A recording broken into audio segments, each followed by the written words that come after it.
The Supra Skyline NSX and the RX-7 have two things in common. First, they are both JDM legends that will be remembered forever. And second, they all came with exactly 276 horsepower. Well, at least on paper. But why did these cars have the exact same numbers? In this video, we'll learn why this was the case in Japan in the 90s and the early 2000s. To understand this, we have to travel back in time to 1980s Japan. The cars were getting faster and more powerful, especially the turbocharged versions, and there was a steady increase in road accidents and deaths. So, in 1988, the Japanese car manufacturers met with JAMA, which stands for Japan Automobile Manufacturers Association, and they verbally agreed to the so-called Gentleman's Agreement.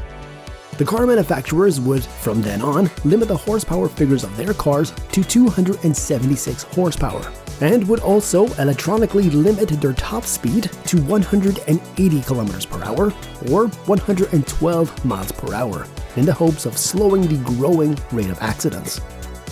Now, this was for JDM cars that were sold in Japan for the Japanese market, and that's why you have JDM spec Supra with 276 horsepower, for example. But the EU spec comes with 330 horsepower.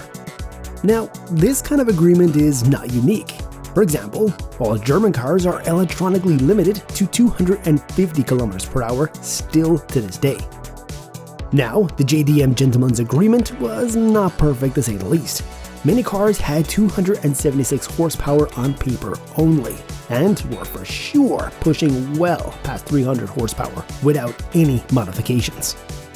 The R34 Skyline GTR, for example, most likely had around 320 to 330 horsepower out of the box.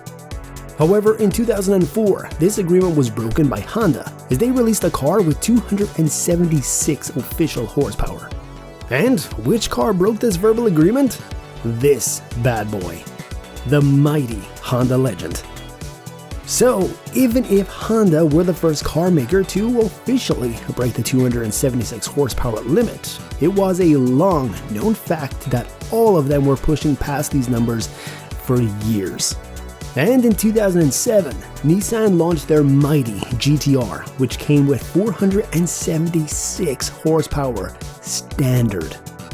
You've watched a video from Kenpiki Style, a channel that definitely has more power than on paper.